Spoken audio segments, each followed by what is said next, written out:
voies aérodigestives supérieures, ou VADS, sont les parties supérieures de l'arbre respiratoire et du tube digestif.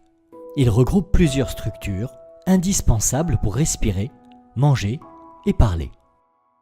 Un cancer peut se développer dans une ou plusieurs de ces structures et peuvent provoquer des symptômes directs ou par compression de l'organe voisin. Ces cancers touchent dans les 2/3 des cas des hommes, autour de la soixantaine, ayant en commun d'avoir le plus souvent fumé longtemps et bu de l'alcool régulièrement et plus ou moins abusivement. Certains de ces cancers voient leur incidence augmenter chez les femmes en corrélation avec la hausse de leur consommation de tabac et d'alcool. Tout type de tabac et d'alcool sont responsables de ce risque. Un autre facteur de risque intervient pour environ 1/3 des cas des cancers de l'oropharynx. C'est l'infection par le papillomavirus à transmission orosexuelle. Revenons sur les facteurs de risque principaux de ces cancers. La fumée de tabac contient 7000 produits toxiques dont 70 cancérigènes avérés. Ces produits passent par les voies aérodigestives supérieures pour arriver aux poumons, passent dans la circulation sanguine et sont alors distribués dans tout le corps, ce qui explique que le tabac est un facteur de risque pour 17 cancers différents. Il occupe la première place des facteurs de risque des cancers, juste avant l'alcool. Une personne qui fume augmente son risque de 2 à 9 fois pour un cancer de la cavité buccale et de 4 à 20 fois pour un cancer du larynx. Le risque augmente avec le nombre de cigarettes par jour et la durée du tabagisme et continue de croître pour les grands consommateurs de tabac et d'alcool. Un fumeur qui commence à l'adolescence et poursuit son tabagisme va développer assez rapidement une dépendance au tabac. Cette dernière est forte et complexe, ce qui explique les difficultés d'arrêter chez la plupart des fumeurs, malgré la survenue de symptômes secondaires à leur tabagisme comme l'essoufflement, la toux et bien d'autres encore. Paradoxalement, il peut être encore plus difficile d'arrêter de fumer au moment du diagnostic d'un cancer, car le tabac sert aux fumeurs de régulateur des émotions et d'antidépresseur. Des études ont néanmoins montré que la survenue d'un cancer est un moment opportun pour revoir ses comportements à risque et les corriger. Dès le début de la prise en charge, en tant que chirurgien, nous insistons sur l'importance de l'arrêt du tabac. Celle-ci fait partie intégrante du traitement du cancer et les bénéfices sont nombreux, quel que soit le traitement. Si le traitement est chirurgical, un bénéfice à l'arrêt du tabac avant l'intervention, idéalement de 8 semaines, est démontré. Mais tout délai d'arrêt est positif.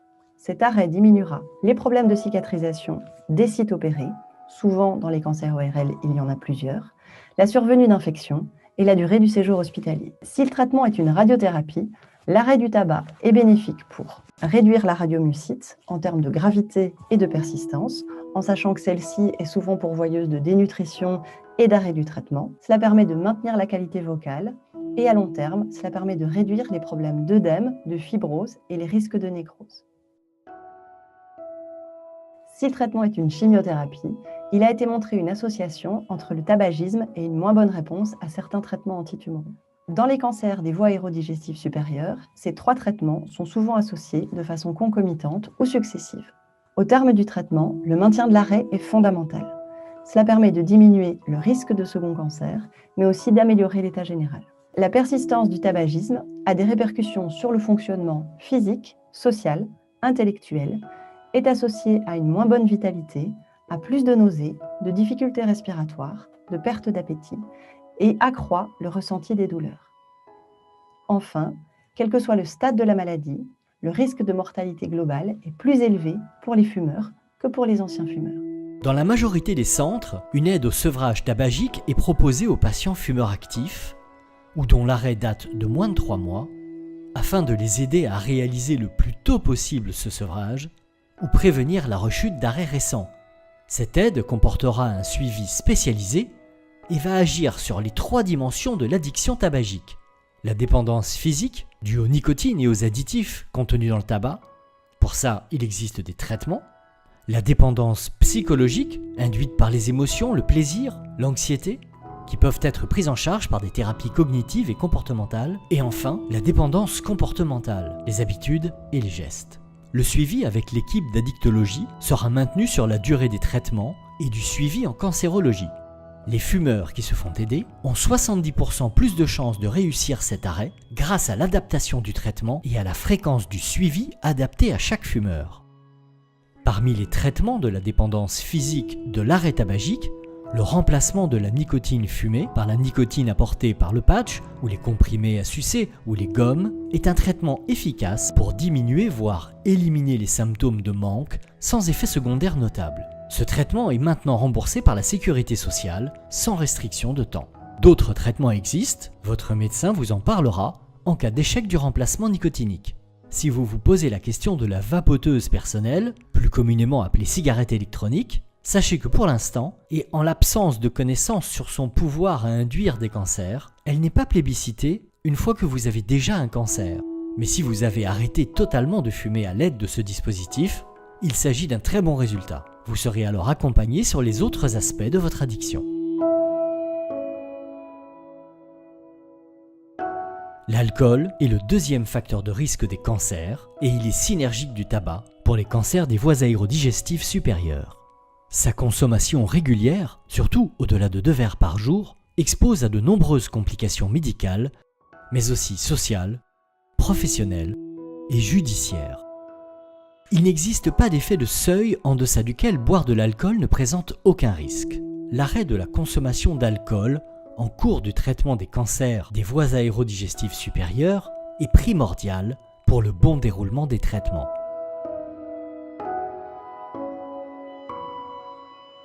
Dans les cancers de l'oropharynx, et parmi eux dans les cancers amygdaliens, l'HPV en France est responsable d'environ 1/3 des cancers des VADS.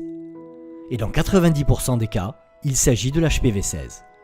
Même si le papillomavirus est identifié comme facteur de risque des cancers de l'oropharynx, beaucoup de ces patients porteurs sont également fumeurs et sont fortement encouragés à arrêter leur consommation pendant les traitements car ils sont également exposés aux complications chirurgicales et au moins bon pronostic des cancers liés au tabac. En conclusion, le sevrage de tabac et d'alcool est intégré à la prise en charge thérapeutique de tout patient fumeur diagnostiqué cancer des voies aérodigestives supérieures.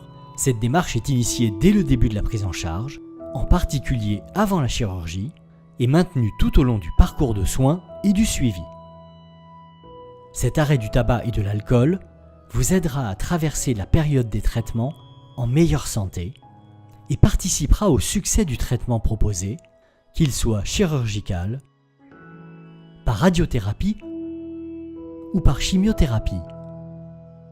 Votre collaboration au traitement aux côtés des praticiens passera par l'arrêt des substances cancérigènes qui gênent votre traitement.